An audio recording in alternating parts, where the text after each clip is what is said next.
자, 그래서 이제 232쪽에 나오는 게 이제 한시 부분인데, 한시. 이제 우리가 이 한시라고 하는 것은, 좀 간단히 이야기하면, 동아시아 한자 문화권이죠, 한자 문화권. 이 동아시아 한자 문화권의 중심이 된 장르다, 이렇게 볼 수 있고요. 중심이 된 장르다. 한시라는 게 그런 것이고, 보통 이제 이 한시는 어떤 한문 같은 경우로 이제 쓰여진 거지 않습니까? 15년 이상. 15년 이상의 어떤 훈련을 받아야지 한시를 쓸 수 있게 됐더라고 이해하시면 될 것 같습니다. 그래서 여기선 동문선에 나오는 시들을 이야기하는 거죠. 232쪽에 보면 그 대제학이었던 서거정이 중심이 되었고 노사신, 강희맹, 양성지 등을 포함한 뭐 여러 사람 중에서 이제 23명이 참여했다고 나오죠. 그래서 이제 이 서거정이 이제 뭐 치사 선택을 해서 좋은 건 선택하고 나쁜 거는 버리고 이렇게 해서 이제 이런 시를 선택을 했다. 뭐 그런 정도로 이해하시면 될 것 같습니다. 자, 233쪽에 이제 보면 그래서 이제 그 가을밤 비 내리는 가운데 읊다. 이것도 전에 설명을 드렸죠. 추야 우중이라고 해서 특히 이제 이 시에서는 1, 2, 3, 4행 중에 음이라는 단어 있죠. 동그라미. 그 다음에 또 음이죠. 그 다음에 심이 있어요. 심. 이렇게 동그라미. 그래서 이런 것들이 이제 뭐냐면 아분이다. 라고 이야기했죠. 리듬감을 형성한다.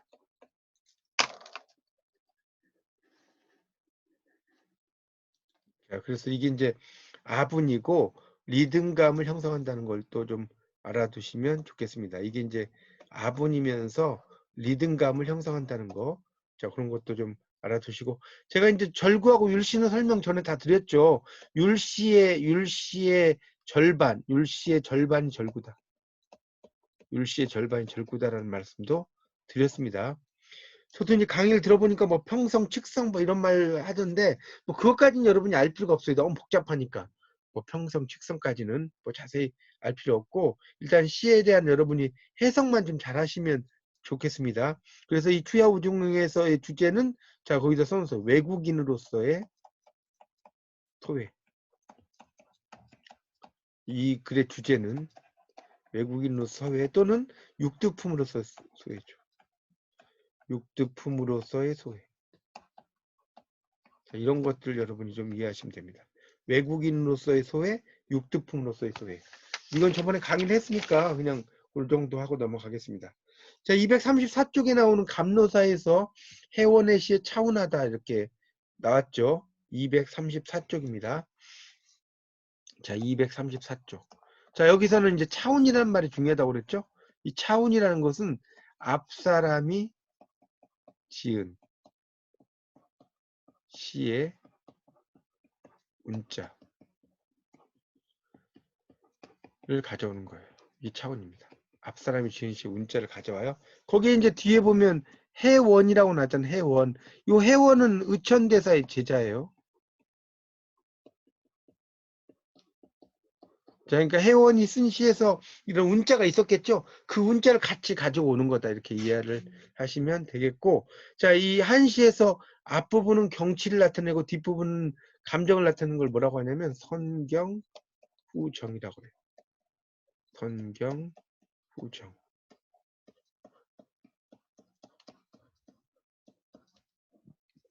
자, 써놓으세요. 선경후정이라고 한다. 그래서 앞에는 경치를 나타내고 뒤에는 감정을 나타낸다. 자, 이것도 좀 알아두시면 좋겠습니다. 뭐 한시의 해석은 그때 제가 설명을 다 드렸어요. 그래서 오늘은 이제 두 개만 235, 236 이렇게 두 개만 설명을 드리도록 하겠습니다. 235, 236쪽에 나오는 시를 보도록 하겠습니다. 자, 235쪽을 펴보세요. 자, 235쪽 보기 전에 234쪽에서 차운이란 말 거기 좀 필기를 하세요. 앞사람이 지은 시의 운자를 가져오는 거. 차운이라고 하고 차운이라는 게 이제 앞사람의 지은 시의 문자를 가지고 오는 것이다. 그렇게 이제 좀 정리를 해 주시면 좋겠습니다. 앞사람이 지은 시의 문자를 가져오는 게 차운이다. 자, 그러면 이제 235쪽을 보도록 하겠습니다.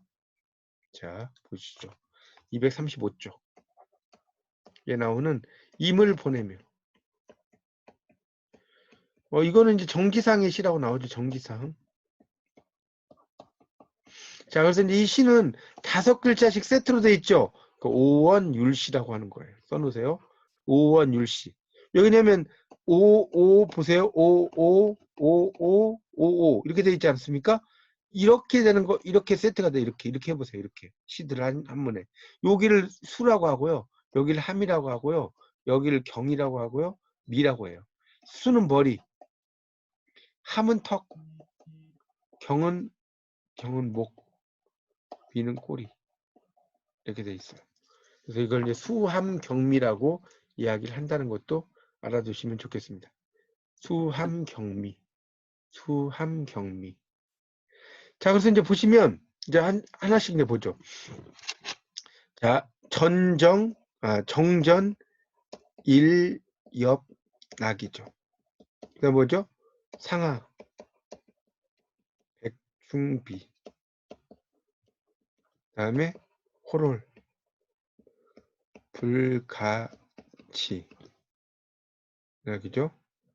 그다음에 유유, 하소치. 그다음 뭡니까? 편심, 산진처. 그다음에 고몽, 월명시, 남포, 춘파록, 군휴, 부기. 이렇게 됩니다. 음을 좀 달아주시고 설명을 드릴게요. 음을 쭉 달아주세요. 거기 한자들에 대해서. 그러니까 한시 같은 경우는 이제 뭐 쓸 줄 알면 좋은데 시에서 뭐 이렇게 뭐 그런 걸 시험 내는 건 아니니까 일단 여러분이 뭐 난 한문 어려워 이렇게 못 쓰겠어 이런 생각은 버리세요. 그렇게까지는 안 하셔도 되니까요. 자, 그래서 이제 이걸 나누면 일단 오는 둘셋 나눈다고 해서 정전 뜰 앞에 뜰 정자 앞전자에 뜰 앞에 정전 뜰 앞에 여기서 끊죠. 하나의 나뭇잎이 떨어지고 이런 얘기죠. 일엽 낙이니까. 얘가지고 이비업자죠. 이비업자. 하나의 나뭇잎이 떨어지고 상하 침상상자에 침상 아래 백충미 100가지 곤충이 날아가네. 100가지 곤충이 이게 우네 이게 슬퍼하네 이런 뜻이죠. 슬플 빛자니까. 그러니까 100가지 곤충은 뭐예요? 온갖 곤충이죠. 온갖 곤충. 이 슬피 우네. 홀쩍. 근데 불가치죠. 불가는 뭔 말 수 없다는 뜻이에요. 뭔 말 수 없다. 치는 그칠 지자죠. 그치게 할 수 없어요. 훌쩍훌쩍 가시는데. 유유히 하소지. 어느 곳으로 가는가. 이 치는 가다예요. 어느 곳으로 가는가. 그 다음 뭐예요? 편심. 그러니까 뭐예요? 편심. 그 조각마음이죠. 조각의 마음은 산진처예요. 산에서 다하는 곳이에요. 그러니까 산 끝나는 곳까지 따라가던 마음이죠. 조각의 마음이니까. 산이 닿는 곳이에요. 산이 끝나는 곳까지 따라가는 조각의 마음. 고몽이 뭐예요? 고몽. 외로울 꽃자에 꿈몽자예요. 외로운 꿈이에요. 외로운 꿈. 근데 월명시. 달이 밝을 때. 그러니까 달이 밝은 밤에 이제 혼자만 이렇게 꿈을 꾸는 거죠. 남포에서 그 뭡니까? 춘파, 봄물결이 푸를 때. 이 남포는 이렇게 생각하시면 돼요. 이별의 장소라고 생각하시면 돼요. 이별의 장소. 우리나라로 말하면 이별의 부산정거장 이거 비슷한 거예요. 남포. 그러니까 대동강이 있는 그런 그 장소죠. 그래서 남포에 봄 물결이 푸를 때 이때 군이라는 건 그대예요. 그대 임금이 아니에요. 그대요. 이때 휴는 멋마지 마라는 뜻이에요. 멋마지 마라. 금지사예요. 여러분 휴자는 원래 실휴자잖아요. 실휴자. 사람이 나무에서 쉬잖아요. 실휴자. 그러니까 쉰다는 거, 쉬는 것은 이게 써놓으세요. 쉬는 건 안 하는 것이다. 쉬는 건 안 하는 거죠. 그러니까 멋마지 말하는 의미가 없다는. 하여튼 그대 의미가 그런 의미가 있다는 거죠. 그대는 멋마지 말하는 거예요. 뭐요? 부후기. 훗날의 기약을 이 부는 원래 짐질부자거든요. 짐질부자. 이 부자가 짐진다, 등에다가. 짐진다는 거니까 여기서는 이제 어긴다라는 의미로 좀 의미가 깊이 들어간 거죠. 어기지 마라 이런 말이죠. 훗날의 기약을 어기지 마라. 그래서 거기 이제 위에 해석을 보면 뜰 앞에 나뭇잎 하나 지자 침상 아래 온갖 벌레 우네. 훌쩍 가시는 님 잡을 수 없는데 유유히 어디로 가시나요? 산 끝난 곳까지 따라가던 마음 달 밝은 밤 홀로 꾸는 꿈 남포의 봄 물결 푸른 때 이미여 훗날의 기약 어기지 마오. 이런 식으로 이야기가 진행이 되겠습니다. 자, 이제 마지막의 시가 236쪽의 시가 나와요. 한번 볼까요? 236쪽까지만 하겠습니다. 오늘 수업에서는. 거기 나머지 두 편은 방송에서 안 하니까 안 하셔도 될 것 같아요. 양주 객관벽에 쓰다 이거죠. 이거는 제 양주 객사벽이에요. 자, 이렇게 되죠. 이 제는 지을제자예요. 지을제자. 양주는 지명이죠. 지명. 양주. 그러니까 양주가 양산을 가리키고요. 객사는 여관이에요. 여관. 이 벽은 담벼락이에요. 그러니까 양산에 있는 여관에 담벼락에 섰다 뭐 이런 이야기인데 이 정포라는 사람의 이제 시입니다. 정포. 그러니까 이 정포라는 분이 이제 유배를 가고 막 이랬는데 결국 이제 울산에서 한 여인과 사랑에 빠졌다는 거예요. 자, 그럴 때 이제 의미를 쓴 겁니다. 그러니까 우리가 양산이라고 하는 것은 이제 울산에서 동네로 이제 가는 길이 있는데 그 중간 정도에 이제 양산이라는 것이 또 있어요. 자, 거기 음을 한번 달아보세요. 거기면 그 음을 한번 달면 오경, 그다음에 등영, 조잔장,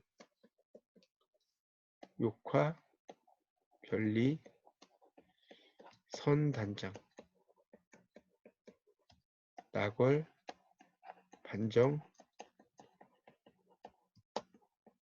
추, 호출, 행화, 소영, 만의상. 이런 시입니다. 자, 이런 걸 이제 칠원절구라고 하는 시입니다. 칠원절구. 7개의 글자고 세트가 없으니까. 그래서 기승전결을 7원은 어떻게 끊어라? 4-3으로 끊어라. 이렇게 끊죠? 뭐 오경은 뭐예요? 오경. 오경은 새벽 3시에서 5시 써보세요. 시가 오경이에요. 자, 우리가 밤 11시부터 새벽 1시. 이거 뭐죠? 3경. 그 다음에 새벽 1시에서 3시? 이게 4경. 3시에서 5시? 5경이죠. 이렇게 되는 거죠. 3경이 가장 이제 문학적이라고 그랬죠. 그래서 하여튼 5경의 등불, 비칠 영자거든요. 등불이 비쳐요. 잔장에 남아있는 화장을 비춰요. 여기 장자 화장 장자고 이 잔자는 나물 잔자도 되지만 뭡니까? 지우다는 뜻도 있어요. 지우다. 그러니까 지워진 화장을 비춰요. 새벽녘 등불이 지워진 화장을 비추는데 욕하고자 한다는 거죠. 말하고자 해요. 별리 이별이에요. 별리는 이별하고 똑같다고 써놓으세요. 이별을 말하고자 하나 먼저 단장. 간장이 끊어져. 애간장이. 단장에 미아리 고기 이런 거 있죠. 단장이라는 것은 애간장이 끊어진다는 거예요. 애간장이 끊어지네. 낙월, 지는 달, 반정, 달빛 빈뜰에서 출호, 그러니까 문을 밀고 나서니. 밀주자, 그다음에 출 날주자죠. 그러니 행화, 살구꽃, 행화는 살구꽃이에요. 살구꽃. 소영, 성근 그림자. 만의상, 의상에 가득 차네. 살구꽃 성긴 그림자가 옷에 가득하다 이런 이야기죠. 그런 의미로 이제 이해하시면 되겠습니다. 그러니까 결국 이제 여기서 살구꽃이라는 의미가 이제 나오는데 이 살구꽃이 상징은 가느다란 여인의 손이에요. 그걸 이제 의미한다라고 볼 수가 있습니다. 살구꽃이라는 것은. 그래서 이제 그 어떤 여인과 사랑에 빠지고 그 사랑에 빠진 감정을 이렇게 양주 객관벽에다 쓰다라는 의미로 썼다라고 이해하시면 되겠습니다. 그래서 거기 이제 해석들도 다 제가 쭉 설명을 드렸습니다. 칠원절구 다시 이야기합니다. 5원 시는 뭐라고요? 2, 3으로 끊어라. 2, 3. 7원 시는 어떻게 해라? 4, 3으로 끊어라. 다시 4는 2, 2로 끊어라. 이거 꼭 알아두십시오. 그렇게만 하시면 뭐 시장은 크게 어려움이 없을 것 같습니다. 네, 이렇게 해서 이제 1시까지 다 제가 정리를 12장에 있는 1시까지 정리를 쭉 설명을 다 드렸습니다. 그런 걸 염두에 두시고 여러분이 다시 한번